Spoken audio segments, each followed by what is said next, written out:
ನೋಡ್ರಿ power news. ಅದೇ ರೀತಿ ಅದನ್ನ ಈ ಮೋಸ ಮಾಡ್ಲಿಕ್ಕೆ ಆಗುದಿಲ್ಲ. ಇವತ್ತಾದ್ರೂ ನಾಳೆ ಅವನು ಕೋರ್ಟ್ನಲ್ಲಾದ್ರೂ ಬಂದು ಅದನ್ನ ನಾವು ಕೊಡ್ಲೇಬೇಕು. ಅವನ ತಪ್ಪಿಗೆ ಅವನು ಸರಿಯಾದ ಶಿಕ್ಷೆ ಆಗತ್ತ. ಮತ್ತು ನಾನು ಒಂದು ಭಕ್ತರಲ್ಲಿ ಆಗ್ಲಿ, ಸಮಾಜದಲ್ಲಾಗ್ಲಿ, ಎಲ್ಲ ಕರ್ನಾಟಕ ಜನತೆಯಲ್ಲಾಗ್ಲಿ ಈ ವಿಷಯ ಇಷ್ಟು ದೊಡ್ಡ ವೈರಲ್ ಆಗೈತಂದ್ರೆ ಇವತ್ತ ಒಂದು ವಿಷಯ ಹೇಳಕ್ ಇಷ್ಟಪಡ್ತೀನಿ.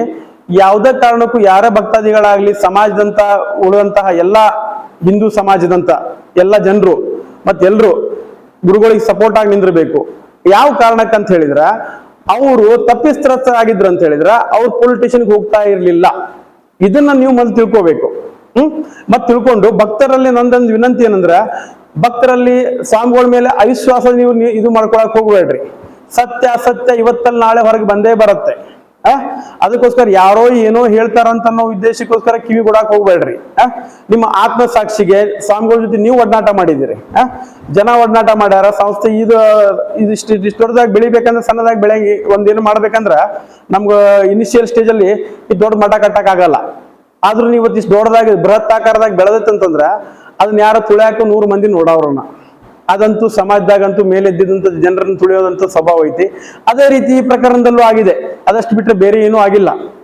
ಅದಕ್ಕೋಸ್ಕರ ನಾ ಭಕ್ತರಲ್ಲಿ ಇನ್ನೊಂದು ವಿನಂತಿ ಅಂತಂದ್ರೆ, ನೀವೆಲ್ಲಾದ್ರೂ ಒಂದ್ ಸ್ವಲ್ಪ ಯಾವುದೇ ಕಾರಣಕ್ಕಾಗ್ಲಿ ಹೆಂಗಾಗ್ಲಿ ಸ್ವಾಮಿಗಳ ಸಹಕಾರ ಕೊಟ್ಕೊಂಡು ಅವ್ರ ಹಿಂದಿದ್ಕೊಂಡು ಅವ್ರ ಬೆಂಬಲವಾಗಿ ನಿಂತ್ಕೊಂಡು ನೀವು ಈ ಮಠನ ಮುಂದುವರ್ಸ್ಕೊಂಡು ಹೋಗ್ಬೇಕಂತೇಳಿ ನಂದ ವಿನಂತಿ ಪೂರ್ವಕ ನಿಮ್ಮಲ್ಲಿ ಬೇಡಿಕೆ ಐತಿ. ಮತ್ತೆ ಇನ್ನೊಂದ್ಸಲ ಹೇಳ್ತೀನಿ, ಸಮಾಜದ ಪ್ರತಿಯೊಂದು ಹಿಂದೂ ಸಮಾಜದ ಪ್ರತಿಯೊಂದು ಮಠಾಧೀಶರೇ ಎಲ್ಲರೂ ಭಾಗಿಯಾಗ್ರಿ. ಇಂಥದಕ್ಕೆ ಭಾಗಿರಿ. ಇದು ನಿಮ್ ಜೊತೆನೂ ಆಗ್ಬಹುದು ಕೆಲವೊಂದ್ಸರಿ ಈ ರೀತಿ. ಅದಕ್ಕೋಸ್ಕರ ನೀವು ಸ್ವಲ್ಪ ಎಚ್ಚರವಾಗಿರ್ರಿ. ಸ್ವಾಮಿಗಳಿಗೆ ಆದಷ್ಟು ನಿಮ್ ಸಹಕಾರ ಬೇಕು, ಬೆಂಬಲ ಬೇಕು, ಮಾನಸಿಕವಾಗಿ ಅವರಿಗೆ ಬೆಂಬಲ ಬೇಕು. ಅದಕ್ಕೋಸ್ಕರ ನೀವು ಅವರಿಗೆ ಸಹಕಾರವಾಗಿ ನಿಂದಿರ್ರಿ ಅಂತೇಳಿ ಈ ಮೂಲಕ, ಈ ಪ್ರೆಸ್ ಮೀಟ್ ಮೂಲಕ ನಿಮ್ ಸ್ವಾಮಿಗಳಲ್ಲಿ ಎಲ್ಲರ ಜನರಲ್ಲಿ ಕೇಳ್ಕೊಳ್ತಾ ಇದ್ದೀನಿ. ಯಾವುದೇ ರೀತಿ ರಾಜಕೀಯ ಮಾಡ್ದಂಗ, ಯಾರೋ ಆಗ್ಲಿ ರಾಜಕೀಯ ಮಾಡ್ದಂಗ, ಅದಕ್ಕೋಸ್ಕರ ನಿಮ್ಗೆ ಏನೇನ್ ಚಂದ ತಿಳಿತೈತಿ, ನಿಮ್ ಒಳ್ಳೆ ಬುದ್ಧಿ ಹೆಂಗ್ ತಿಳಿತೈತಿ, ಹಿಂದೂ ಸಮಾಜ ಯಾವ ರೀತಿ ಬೆಳಿತೈತಿ ಅದನ್ನ ಉಪಯೋಗ ಮಾಡ್ಕೊಂಡು ಅದನ್ನ ನೀವು ಸಹಾಯ ಮಾಡಿ, ಆದಷ್ಟು ಮಟ್ಟಿಗೆ ಸಹಾಯನ ಮಾಡ್ರಿ. ಮತ್ತೇನು ಮಾಡಕ್ ಹೋಗ್ಬೇಡ್ರಿ ನನ್ನ ಅಭಿಪ್ರಾಯ. ಜೊತೆ ಇದ್ರ ಬಗ್ಗೆ ಕುಲಂಕುಷವಾಗಿ ನಾನು ಕೇಳಿದ್ದೀನಿ, ಈ ರೀತಿ ಯಾಕಾಗಿದೆ, ಏನಾಗಿದೆ, ನಿಮ್ಮಲ್ಲಿ ಆ ರೀತಿ ಏನಾದ್ರು ನಿಗೂಢತೆಗಳು ಇದಾವ, ಅಕಸ್ಮಾತ್ ನಿಮ್ಮಲ್ಲಿ ಏನಾದ್ರು ಅಂಜಿಕೆ ಇದೆನಾ ಅಂತ ಕೇಳಿದೆ ನಾನು. ಅವ್ರು ಹೇಳಿದ್ರು, ಇಂಚಿಂಚು ನನ್ನ ಕತ್ತರಿಸಿ ನೀವು ಒಗದ್ರು ನನ್ನ ಪ್ರತಿ ಅಂಶ ಹೇಳೋದು ನನ್ನಿಂದ ಯಾವುದೇ ರೀತಿ ತಪ್ಪಾಗಿಲ್ಲ. ಆ ರೀತಿ ಏನಾದ್ರು ತಪ್ಪಿಸಸ್ತ ಅಂತ ಕಂಡು ಬಂದ್ರೆ ನೀವು ಯಾವ ಶಿಕ್ಷೆಗೆ ನನಗೆ ಗುರಿ ಮಾಡ್ತಿರೋದಕ್ಕೆ ನಾನು ಬಾಧ್ಯನಾಗಿದ್ದೀನಿ ಅಂತ ನನಗೆ ಸ್ಪಷ್ಟ ಹೇಳಿದ್ರು. ಇವನ್ನ ನಾವು CNA ಆಫೀಸಿಗೆ ಹೋದಾಗ ಅಲ್ಲಿ ಕೇಳಿದ್ದೀನಿ ನಾನು, ಏನಾಗಿದೆ, ಇನ್ವೆಸ್ಟಿಗೇಷನ್ ಮಾಡ್ತಾ ಇದ್ದೀರಾ, ಎಷ್ಟು ಅವರಿಂದ ನಿಮ್ಗೆ ಏನಾದ್ರು ಕವರ್ ಮಾಡ್ಕೊಳಕ್ ಆಗೈತಾ, ಏನಾದ್ರು ಆ ರೀತಿ ಏನಾದ್ರು ಸಿಕ್ಕಿದಾವ ನಿಮ್ಗಂತ ಹೇಳಿ. ಪೊಲೀಸ್ ಆಫೀಸರ್ ಅವರು ಹೇಳಿದಾರೆ, ಅವನಿಂದ ಆ ರೀತಿ ಏನೂ ಸಿಕ್ಕಿಲ್ಲ ಮತ್ತೆ ಏನೂ ಇಲ್ಲ ಅಂತೇಳಿ. ಅದ್ರ ಬಗ್ಗೆ ಸಮಾಜದಲ್ಲಿ ಪ್ರತಿಯೊಬ್ಬರಿಗೂ ಉದ್ಭವಿಸುವಂತ ಪ್ರಶ್ನೆ, ಹೆದರಿಕೆ ಇರ್ಲಿಲ್ಲ ಅಂದ್ರೆ ರೊಕ್ಕ ಕೊಡುವಂತ ಪ್ರಶ್ನೆ ಯಾಕಿತ್ತು ಅಂತ ಹೇಳಿ. ಅದ್ರ ಬಗ್ಗೆ ಇವತ್ತು ನಾ ಕ್ಲಿಯರ್ ಮಾಡ್ತೀನಿ ನಿಮ್ಗೆ. ಫಸ್ಟ್ ಒಂದು ಸಂಸ್ಥೆ ಬೆಳೆಸಿ ಅದನ್ನ ದೊಡ್ಡದು ಮಾಡ್ಬೇಕಾದ್ರ ಯಾವ ರೀತಿ ಏನು ಎಷ್ಟು ಕಷ್ಟಗಳನ್ನ ಅನುಭವಿಸಿ ಈ ಸ್ಥಾನಕ್ಕೆ ಬಂದು ಕುತ್ಕೊಂಡಿರ್ತಾರೆ, ಸಮಾಜಕ್ಕೋಸ್ಕರ ಬಂದು ಕುಂತಿರ್ತಾರ ಅನ್ನೋದು ನಿಮ್ಗೆ ಗೊತ್ತೈತಿ. ಫಸ್ಟ್ ಈಗ ಎಕ್ಸಾಂಪಲ್ ಹೇಳ್ಬೇಕಂದ್ರ, ನಿಮ್ ಮಗುನೊಂದು ಬೆಳೆಸಿರ್ತೀರಿ, ಯಾರೋ ಒಬ್ಬ ತಗೊಂಡ್ ಹೋಗ್ತಾನ, ಏನೋ ಹೆದರ್ಸ್ತಾನ ಅಂದಾಗ ನಿಮ್ ಎಲ್ಲಾ ಸಂಪತ್ನ ಯಾವ ರೀತಿ ನೀವು ಕೊಟ್ಟು ನಿಮ್ ಮಗನ ಹೆಂಗ್ ಉಳಿಸ್ಕೊಂತಿರ್ಲ, ಹಂಗ ಮಠ ಉಳಿಸ್ಕೋಬೇಕು, ನನ್ ಜನರನ್ನ ಉಳಿಸ್ಕೋಬೇಕು ಅನ್ನೋ ಒಂದು ಭಾವನೆಯಿಂದ ಅವರು ಏನೋ ಒಂದು ಸಣ್ಣ ಅಮೌಂಟ್ ಕೇಳಿದಾನಂತೆ ಸ್ಟಾರ್ಟಿಂಗ್ ಅಲ್ಲಿ ಕೊಟ್ಟಿದಾರಷ್ಟೇ. ಆಮೇಲೆ ಅದು ಯಾವಾಗ ಬೃಹತ್ ಆಕಾರದಲ್ಲಿ ದೊಡ್ಡದಾಗಿ ಕುತ್ಕೊಳ್ತಲ್ಲ, ಆ ಟೈಮಲ್ಲಿ ಇದು ತಪ್ಪು, ನಾನ್ ತಪ್ಪೇ ಮಾಡಿಲ್ಲ ಅಂತಂದ ಅವ್ರಿಗೆ ಮನವರಿಕೆ ಆದಾಗ ಅವ್ರು ಹೋಗಿ ಕಂಪ್ಲೇಂಟ್ ಕೊಟ್ಟಿದ್ದಾರೆ. ಅದನ್ನ ನೀವು ಸರಿಯಾಗಿ ಅರ್ಥ ಮಾಡ್ಕೋಬೇಕು. ಫಸ್ಟ್ ಅವ್ರು ಮಾಡಿರೋದು ತಮ್ಮ ಹೆದರಿಕೆಯಿಂದ ಅಲ್ಲ, ಅಕಸ್ಮಾತ್ ಯಾರ ದಬ್ಬಾಳಿಕೆಯಿಂದನೂ ಅಲ್ಲ. ಏನಪ್ಪಾ ಅಂದ್ರೆ ಮಠದ ಹಿತಕ್ಕೋಸ್ಕರ, ಮತ್ತೆ ಮಠದ ಭಕ್ತಾದಿಗಳ ಹಿತಕ್ಕೋಸ್ಕರ, ಮಠಕ್ಕೆ ಕೆಟ್ಟ ಹೆಸರು ಬರಬಾರ್ದು ಇಂತ ಯಾರಾದ್ರು. ಯಾಕಂದ್ರೆ ಅವನ ಪ್ರವೃತ್ತಿನ ಆ ರೀತಿ ಐತಿ, ಇಟ್ಸ್ ಎ ಹ್ಯಾಬಿಚುವಲ್. ಅವನು ರೊತ್ತಿ ಮಾಡ್ಕೊಂಡನ ಬ್ಲಾಕ್ ಮೇಲ್ ಮಾಡೋದನ್ನ, ಮಂದಿಗೆ ಹೆದರ್ಸೋದು, ಇದನ್ನ ರೊತ್ತಿ ಮಾಡ್ಕೊಂಡಂತ ಮನುಷ್ಯ ಅವನು. ಆ ರೊತ್ತಿ ಅಂತವ್ನಿಗೆ ಇಂಥವ್ರನ್ನ ಹೆಂಗ್ ಕ್ಯಾಚ್ ಹಾಕ್ಬೇಕು ಅನ್ನೋದು ಅವನಿಗೆ ಕರಗತ. ಅವನಿಗೆ ಹೆಂಗ ತಲೆಯಿಂದ ಅವ್ರನ್ನ ಹೆಂಗೋ ಮೈಂಡ್ ವಾಶ್ ಮಾಡಿ ಆ ರೀತಿ ದುಡ್ಡು ತಂದ ಅವನ ಕಡೆಯಿಂದ ಕಬ್ಬಿಸ್ಕೊಂಡಿದ್ದಾನ ಅವನು. ನಿಮ್ಗೆ ಒಂದೇ ಮಾತಲ್ಲಿ ಹೇಳ್ಬೇಕಂತಂದ್ರೆ, ಬೆಳಗಾವಿಯಿಂದ ಬಂದಂತ ಪೊಲೀಸ್ ಅಧಿಕಾರಿಗಳ ಜೊತೆ ಪ್ರೆಸ್ ಮೀಟ್ ನಡೆದಿದೆ, ಎಲ್ಲ ಆಗಿದೆ ಅಂತ ಗೊತ್ತಿದೆ. ಬಟ್ ಪ್ರೆಸ್ ಮೀಟ್ ನಡೆದಂತ ಸಾರಾಂಶಗಳ ಬಗ್ಗೆ ನನಗೇನು ಸರಿಯಾಗಿ ಮಾಹಿತಿ ಇಲ್ಲ. ಆದ್ರೂ ಕೇಳಿದ್ದ ಪಟ್ಟಂತ ಆ ವಿಷಯಗಳನ್ನ ತಿಳ್ಕೊಂಡು ನಾನು ಇವತ್ತು ಮಾತಾಡ್ಬೇಕಂತಂದ್ರೆ, ಒಂದೇ ಮಾತು, ಸ್ವಾಮೀಜಿ ಪರವಾಗಿ ಪ್ರತಿಯೊಂದು ಡಿಪಾರ್ಟ್ಮೆಂಟ್ನವರು ನಿಂತ್ಕೊಂಡಿದ್ದಾರೆ.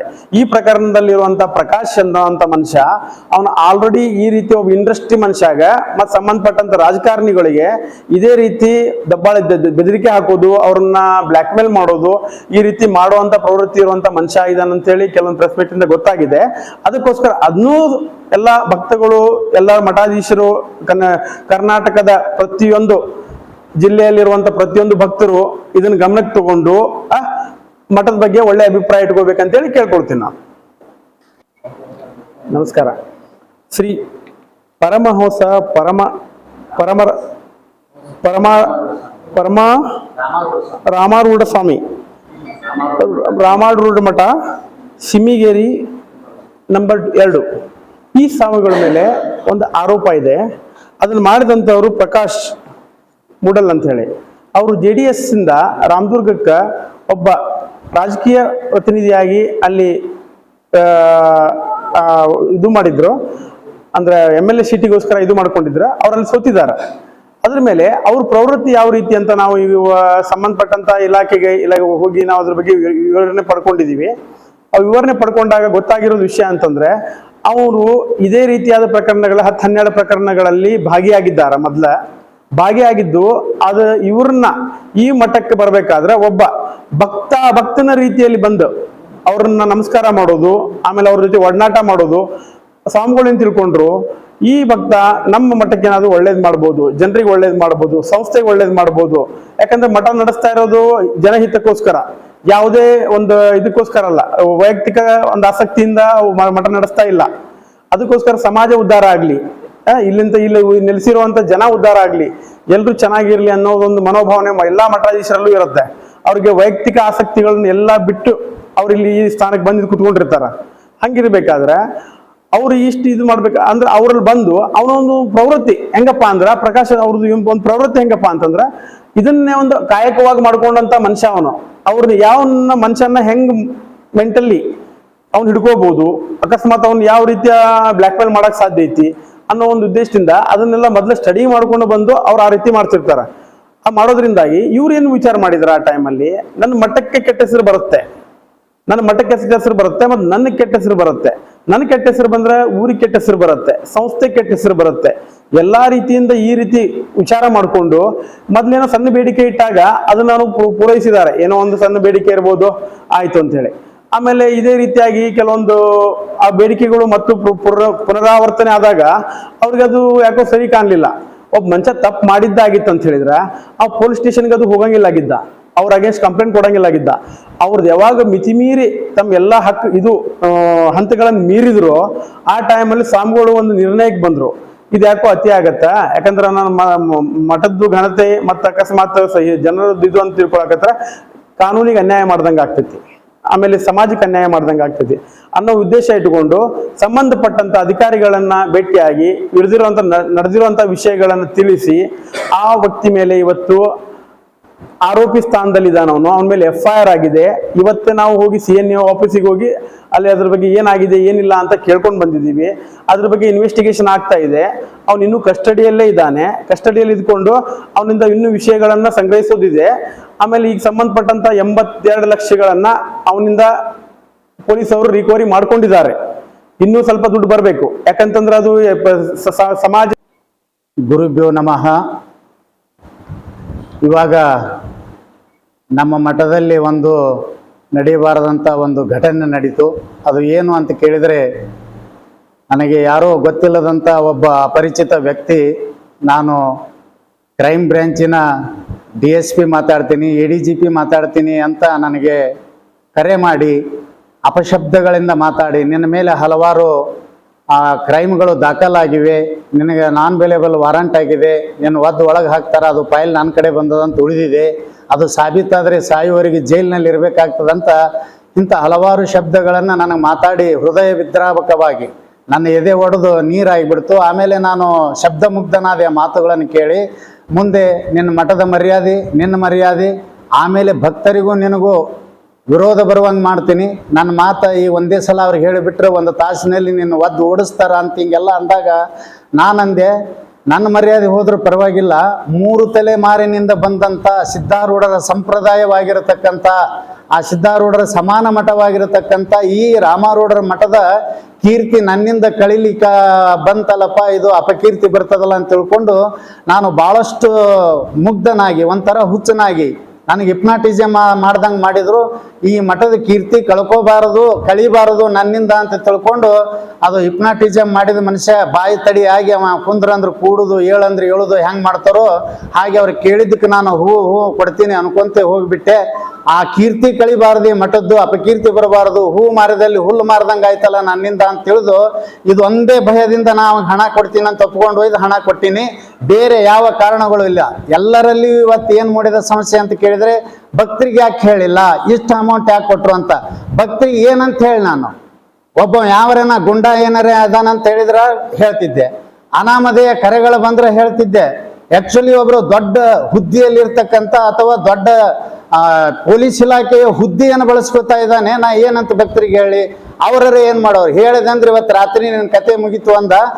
ಈ ಕಾರಣ ಒಂದರಿಂದಲೇ ಭಯಬಿದ್ದು ನಾ ಹಣ ಕೊಟ್ಟಿನಿ. ನಮ್ಮ ಮಠದ ಕೀರ್ತಿ ಹೋಗಬಾರ್ದು, ಭಕ್ತರಿಗೆ ಯಾರ ಹೆಸರು ಹೇಳ್ಬೇಕು ಏನೋ ನನ್ಗೆ ಗೊತ್ತಾಗಲಿಲ್ಲ, ಹಣ ಕೊಟ್ಟಿದ್ದೆ. ಆಮೇಲೆ ಇಷ್ಟು ಕೊಡಬೇಕಾದ್ರೆ ಏನಾದರೂ ಅವರಲ್ಲಿ ಇಂಥವು ಕಲ್ಮಶಗಳು ಇರಬೇಕು ಅಂತ ಹೇಳಿ ಅಂತ ಜನ ಎಲ್ಲ ತಿಳ್ಕೊಂಡಿದ್ದಾರಲ್ಲ, ಅದನ್ನ ಇವತ್ತು ಕೂಲಂಕುಷವಾಗಿ ವಿಚಾರ ಮಾಡಿ ಅದು ತಪ್ಪಿತಸ್ಥರು ಹೌದು ಅಲ್ಲ ಅಂತ ವಿಚಾರ ಮಾಡ್ಲಿಕ್ಕೆ ಇವತ್ತು ನಮ್ಮ ಮಠಕ್ಕೆ ಅಖಿಲ ಭಾರತದ ಮಾನವ ಹಕ್ಕುಗಳ ಸಂಸ್ಥೆ ಬೆಳಗಾವಿಯ ರಾಜ್ಯ ಕಾರ್ಯದರ್ಶಿಗಳಾದಂಥ ಸದಾನಂದ ಪಾಟೀಲ್ರು ಬಂದಿದ್ದಾರೆ, ನ್ಯಾಯವಾದಿಗಳಾದಂಥ ಶಿವಾನಂದ ಮೂಡಲಿಗೆಯವರು ಬಂದಿದ್ದಾರೆ, ಹಾಗೆ ಇನ್ನೊಬ್ಬ ಹಿರಿಯ ನ್ಯಾಯವಾದಿಗಳಾದಂಥ ವೆಂಕಟೇಶ್ ಕುಲಕರ್ಣಿ ಅವರು ಬಂದಿದ್ದಾರೆ, ಹಾಗೂ ಮತ್ತು ಭಾರತೀಯ ಮಾನವ ಹಕ್ಕುಗಳ ಸಂಸ್ಥೆಯಿಂದ ಇವತ್ತು ಭೀಮಪ್ಪ ಪೂಜಾರ ಇವರು ರಾಜ್ಯಾಧ್ಯಕ್ಷರು ಬಂದಿದ್ದಾರೆ.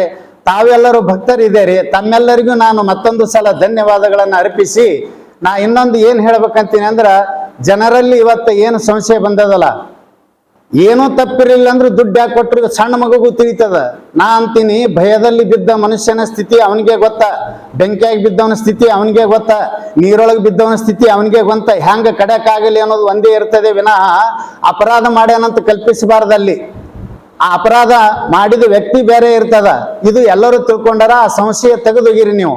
ಇವತ್ತಿನ ದಿವಸ ಅಪರಾಧ ಮಾಡ್ಯಾನ ಅಂತ ಕಂಡು ಬಂದ್ರೆ ಇವತ್ತು ಪೊಲೀಸ್ ಇಲಾಖೆಯವರು ಅದನ್ನ ಎನ್ಕ್ವೈರಿ ಮಾಡ್ಲಿಕ್ಕೆ ಹಕ್ಕದ. ಇವತ್ತ ಕಾನೂನಿನ ವ್ಯವಸ್ಥೆಯಲ್ಲಿದ್ದಂಥ ಕಾನೂನವಾದಿಗಳು, ನ್ಯಾಯವಾದಿಗಳು ಅವ್ರು ಮಾಡ್ಲಿಕ್ಕೂ ಹಕ್ಕದ. ಆಮೇಲೆ ಇವತ್ತು ಪ್ರಜೆಗಳು ಕೂಡ, ಸಮಾಜದಲ್ಲಿರ್ತಕ್ಕಂಥ ಸಮಾಜ ಸುಧಾರಕರು ಕೂಡ ಅದನ್ನು ಎನ್ಕ್ವೈರಿ ಮಾಡ್ಲಿಕ್ಕೆ ಹಕ್ಕದ. ನಿಮ್ಮೆಲ್ಲರ ಕೈಯಲ್ಲಿ ನನ್ನ ಹಕ್ಕನ್ನು ಕೊಟ್ಟಿನಿ. ನಾ ತಪ್ಪಿತಸ್ಥ ಅನ್ನುವಂಥದ್ದನ್ನು ನೀವು ಕಂಡು ಹಿಡಿದ್ರಿ ಅಂದ್ರ ನ್ಯಾಯಾಲಯನೂ ನನಗೆ ಶಿಕ್ಷೆ ಕೊಡೋದು ಬೇಡ, ಪೊಲೀಸ್ ಇಲಾಖೆಯವರು ಶಿಕ್ಷೆ ಕೊಡೋದು ಬೇಡ. ನಾನೇ ಸ್ವಂತ ಒಂದು ದೊಡ್ಡ ಚಿತೆಯನ್ನು ನಿರ್ಮಾಣ ಮಾಡಿ ನನ್ನ ಹಗರಣಗಳನ್ನು ಕಂಡು ಹಿಡಿದವರು ನಿಮ್ಮೆಲ್ಲರ ಮುಂದೆ ಸಂತೋಷದಿಂದ ಆ ಚಿತೆಯನ್ನು ಪ್ರವೇಶ ಮಾಡ್ತೀನಿ. ನೇಣಗಂಬಕ್ಕೆ ನಾನೇ ನನ್ನನ್ನು ಅರ್ಪಿಸ್ಕೊಂತೀನಿ. ನೀವು ಯಾರಾದರೂ ಇನ್ನು ಈಗಲ್ಲ, 1 ದಿವಸ 15 ದಿವಸ ಅಲ್ಲ, ನನ್ನ ದೇಹದಲ್ಲಿ ಪ್ರಾಣ ಇರುತ್ತನ ನನ್ನ ಕಪ್ಪು ಚುಕ್ಕೆಗಳನ್ನು ತೆಗೆದ್ರೆ ಅವತ್ತೇ ನಾನು ಪ್ರಾಣ ಕೊಡ್ತೀನಿ. ನಾ ಶಿಕ್ಷೆಗೆ ಒಳಪಡ್ಲಿಕ್ಕೆ ನಾನು ಸದಾ ಸಿದ್ಧದೀನಿ ಅಂತ ಹೇಳಿ ಒಂದೆರಡು ಮಾತು ಮುಗಿಸ್ತಾ ಇದ್ದೇನೆ.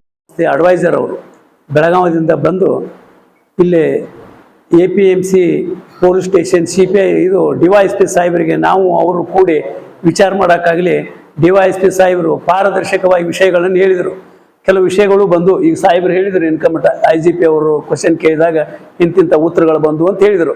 ಆದ್ರೆ ಕೆಲವೊಂದು ವಿಷಯಗಳೇನಾದ್ರು ಸ್ವಾಮೀಜಿ ಅವರು ಭಕ್ತರಿಗೆ ಹೇಳ್ಬೋದಿತ್ತಲ್ಲ ಅಂತ ಒಂದು ಕ್ವಶನ್ ಬಂತ. ಭಕ್ತರಿಗೆ ಹೇಳ್ಬೋದಿತ್ತಲ್ಲ, ಇಷ್ಟೆಲ್ಲ ದುಡ್ಡು ಕೊಡೋಕ್ಕಿಂತ ಪೂರ್ವಕ್ಕೆ ಭಕ್ತರಿಗೆ ಹೇಳ್ಬೋದಿತ್ತು, ಭಕ್ತರಿಗೆ ಯಾಕೆ ಹೇಳಲಿಲ್ಲ?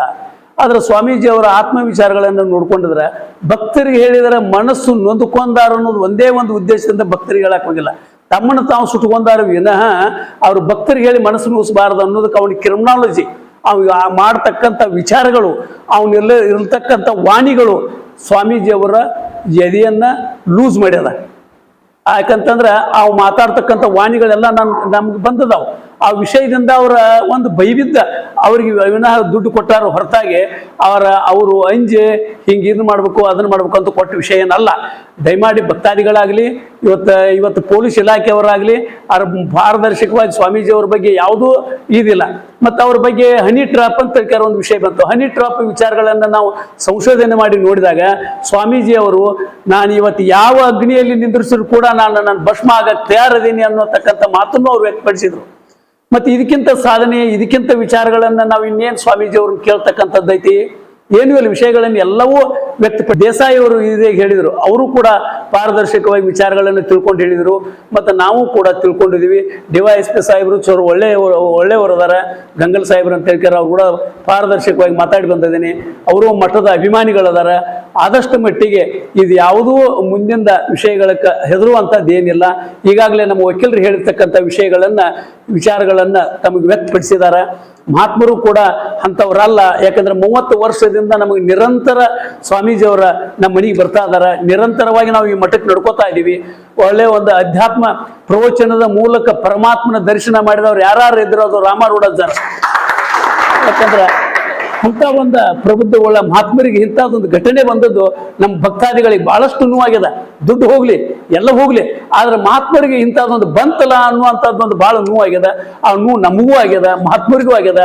ಆದ್ರೆ ಮಹಾತ್ಮರಿಗೂ ನೋವು ಆದಂಥದ್ದು ಅವು ಯಾವ ಕಾಲಕ್ಕಾದ್ರೂ ಅವು ಸುಸೂತ್ರವಾಗಿ ಸಾಯುವುದಿಲ್ಲ. ಯಾಕೆ ಒಬ್ಬ ಮಹಾತ್ಮರನ್ನ ಮನಸ್ಸು ನುಯಿಸಿದವರು ಯಾರೂ ಉದ್ಧಾರ ಆಗಿಲ್ಲ, ಆಗುದೂ ಇಲ್ಲ. ಅಂತ ಒಂದು ವಿಷಯನ ಮಹಾತ್ಮರಿಗೆ ಬಂದು ದೊರಕ್ಯದ. ಅದು ಗುರು ದೊಡ್ಡವದನ ಹರ ಮುನ್ನಿದರೆ ಗುರು ಕಾಯುವ. ಆ ಪರಮಾತ್ಮ ಅವ್ರನ್ನ ಕಾಯ್ತಾನೆ. ನೀವು ಯಾರು ಇದು ಮಾಡಬೇಕಾಗಿಲ್ಲ. ಅಂತ ಪಾರದರ್ಶಕವಾದಂಥ ಮಹಾತ್ಮರು ನಮಗೆ ಸಿಕ್ಕದಾರ. ಅಂಥವ್ರು ಅದಾರ ಅಂತ ಹೇಳ್ತಾರೆ ನಾನು ವ್ಯಕ್ತಪಡಿಸಿ, ಮಾನವ ಹಕ್ಕುಗಳ ಸಂಸ್ಥೆಯ ವತಿಯಿಂದ ನಾನು ಇಲ್ಲಿ ಬಾಗಲಕೋಟೆಗೆ ಬಂದು ಆಫೀಸ್ಗೆ ಹೋಗಿ DYSP ಸಾಹೇಬ್ರಿಗೆ ಭೇಟಿಯಾಗಿ